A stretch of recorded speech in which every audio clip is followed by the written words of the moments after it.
Well, the top story today, the Adani Group has indirectly acquired more than 29% in news broadcaster NDTV. Promoters Pranay Roy and Radhika Roy hold a little over 32%. Adani अगर इसको खरीद भी ले तो इसका क्या असर पड़ेगा? 2021 में अदानी एंटरप्राइजेस ने अच्छी खासी इन्वेस्टमेंट की है मीडिया के ऊपर। लेकिन अदानी एंटरप्राइजेस सिर्फ ये तक सीमित नहीं है। अगर आप गौतम अदानी की बात करते हो तो उनकी बहुत ही अच्छे खासे रिलेशनशिप है पीएम मोदी के साथ, और ऐसा कहा भी जाता है कि बीजेपी को जो फंडिंग मिलती है इलेक्शंस के टाइम पे उसमें अच्छा खासा अमाउंट अदानी एंटरप्राइजेस भी करती है। वहीं पे अगर आप एनडीटीवी की बात करोगे जो न्यू दिल्ली टेलीविजन है, कहीं ना कहीं एक लेफ्ट लीनिंग आइडियोलॉजी को सपोर्ट करती है। बट क्वेश्चन ये है कि अदानी एंटरप्राइज एक $1 बिलियन कंपनी है, राइट? तो वो आखिर अपना सारा पैसा मीडिया इंडस्ट्री को खरीदने में क्यों लगा रही है? वहीं पे एनडीटीवी चाहकर भी अदानी एंटरप्राइजेस को नहीं रोक पा रही इस टेक ओवर से। आखिर ऐसा कैसे पॉसिबल है? आइए समझते हैं इसको इस वीडियो में। इसको समझने के लिए आपको कंपनीज एक्ट 2013 के दो डेफिनेशन को समझना पड़ेगा। एक है होल्डिंग कंपनी की डेफिनेशन और एक है सब्सिडरी कंपनी की डेफिनेशन। आप इसको एक एग्जांपल के थ्रू समझिए। मान लीजिए दो कंपनी है, एक कंपनी ए और एक कंपनी बी। नाउ कंपनी ए कंपनी बी के 50% या उससे ज्यादा शेयर को होल्ड करती है। तो इस केस में कंपनी ए जो है वो कंपनी बी की होल्डिंग कंपनी होगी और कंपनी बी जो है वो कंपनी ए की एक सब्सिडरी कंपनी होगी। अगर आपको ये पहले वाला एग्जांपल समझ में आ गया होगा तो अब आप ये समझ पाओगे कि ये एनडीटीवी और अदानी ग्रुप का पूरा माजरा क्या है। तो कहानी की शुरुआत होती है 2009-10 में, जब विश्व प्रधान कमर्शियल प्राइवेट लिमिटेड बोल के कंपनी 403.85 करोड़ का लोन देती है आरआरपीआर होल्डिंग प्राइवेट लिमिटेड को। अब ये RRPR holding private limited company को अलग से कोई नई कंपनी नहीं है, बल्कि एक पेरेंट कंपनी है एनडीटीवी की। जब विश्व प्रधान कमर्शियल प्राइवेट लिमिटेड यानी वीसीपीएल से जब ये लोन पास हो रहा होता है आरआरपीआर होल्डिंग प्राइवेट लिमिटेड को, उस पॉइंट पे आरआरपीआर होल्डिंग प्राइवेट लिमिटेड के ओनर्स थे तो मिस्टर प्रणय रॉय और मिसेस राधिका रॉय। लेकिन इतना बड़ा लोन जो 403.85 करोड़ का लोन है वो वीसीपीएल ने आरआरपीआर को विदाउट इंटरेस्ट लोन दिया था। आप मेरे को एक बात बताओ, आप अगर बैंक से लोन लेने जाते हो या कोई कंपनी आपको बिना इंटरेस्ट के लोन देगी या कोई बैंक आपको बिना इंटरेस्ट के लोन देगा? पॉसिबिलिटी नहीं है। तो इतना हैवी अमाउंट आखिर वीसीपीएल ने आरआरपीआर को विदाउट इंटरेस्ट दे कैसे दिया? वेल, इसको समझने के लिए आप एक चीज को समझ सकते हो कि आरआरपीआर के जो 99.9% स्टेक्स है वो वीसीपीएल को मिल जाते हैं। तो अगर आप इस क्रोनोलॉजी को ध्यान से समझोगे तो आपको ये समझ में आएगा कि जो वीसीपीएल है उसको 99.9% स्टेक्स मिल जाती है RRPR holding private limited company में। इसका मतलब ये है कि टेक्निकली आरआरपीआर पूरी तरीके से वीसीपीएल की हो जाती है।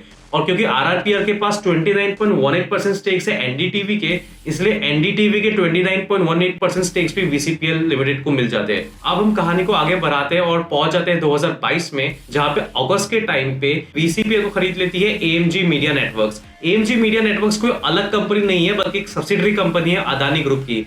अब क्योंकि वीसीपीएल अदानी ग्रुप के अंडर में आ गई है और वीसीपीएल के पास 29.18% स्टेक्स है एनडीटीवी के, तो ये जो 29.18% स्टेक्स है वो कहीं ना कहीं अदानी ग्रुप को मिल गए। अब रॉयज जो कि 32.18% के साथ मेजॉरिटी शेयर होल्डर्स है एनडीटीवी में, उनका दिमाग खराब हो चुका है कि ये कैसे पॉसिबल है कि उनसे बिना पूछे ये टेक ओवर हो सकता है। लेकिन अगर आप इसको ध्यान से देखोगे ये टेक ओवर बहुत ही लीगली हुआ है और इसकी पूरी पॉसिबिलिटी है कि ऐसा हो सकता है ना। तो question is, will Adani group succeed? तो चांसेस हाईली है कि अदानी ग्रुप इस ग्रुप में सक्सीड कर जाएंगे। लेकिन अगर अदानी को तो सिर्फ 26.18% मिला है जबकि रॉयस के पास 32.18% है, तो टेक्निकली तो रॉयस के पास ज्यादा शेयर होल्डिंग है। लेकिन ये ज्यादा शेयर होल्डिंग रॉयस कब तक रख पाएंगे ये तो टाइम ही बताएगा। ये मैं ऐसा इसलिए कह रहा हूं क्योंकि अगर आप एनडीटीवी के शेयर होल्डिंग पैटर्न को ध्यान से देखोगे तो आपको कुछ इंटरेस्टिंग फैक्ट्स मिलने वाले हैं। जहां पे वीसीपीएल के एक्विजिशन के बाद अदानी को 29.18% स्टेक्स मिलती है, तो वहीं पे एनडीटीवी के 5 ऐसे इन्वेस्टर्स हैं जिनके खुद के स्टेक्स अदानी ग्रुप में भी है। ट्रॉलिया एजेंसीज के पास 1.48% के स्टेक्स है एनडीटीवी में।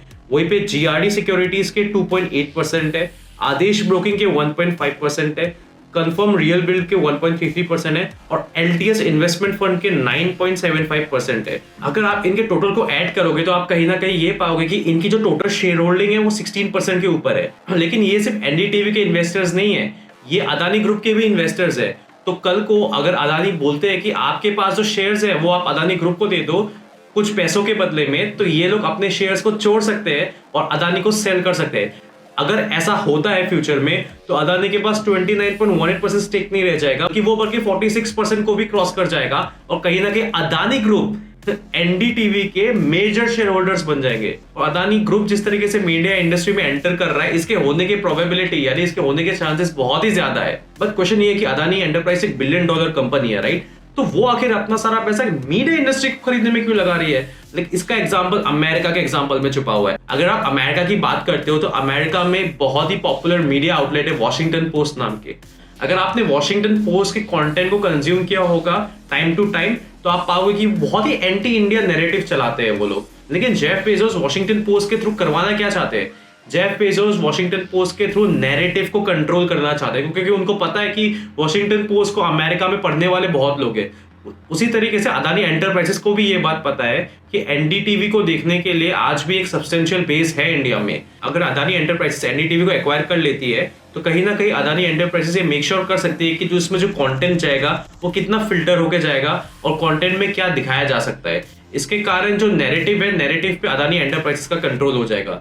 अब ये वही नैरेटिव है जो कि इलेक्शन के टाइम पे काम आता है। ये वही नैरेटिव है जो कि आपके सेंटीमेंट को आग और हवा देने का काम करती है। अगर इस नैरेटिव के गेम को अगर कंट्रोल कर पाए, आप इस चीज को कंट्रोल पर कर पाओगे कि इंडिया आगे सोचता किस तरीके से है। और ये कहीं ना कहीं एक बिजनेस के लिए बहुत इंपॉर्टेंट है, क्योंकि अगर वो नैरेटिव को कंट्रोल कर पाते हैं तो कहीं ना कहीं वो गवर्नमेंट से भी अपनी बात मनवा सकते हैं। और अगर आप गवर्नमेंट से अपनी बात मनवा सकते हो तो आप गवर्नमेंट को प्रेशराइज कर सकते हो ऐसी पॉलिसीज फॉर्मुलेट करने के लिए जो कि उनके बिजनेस को सपोर्ट करे। इसका मतलब ये है कि वो और ज्यादा प्रॉफिट्स कमा पाएंगे फ्यूचर। यही रीजन है कि billionaire across the world heavy investments करते हैं मीडिया इंडस्ट्री के ऊपर। अगर आपको ये वीडियो पसंद आया हो तो इसको लाइक, शेयर और सब्सक्राइब कर दीजिएगा। कमेंट में जाके बता दीजिएगा कि आपको नेक्स्ट केस स्टडी किसके ऊपर चाहिए और वही केस स्टडी हम आप तक लेके आएंगे।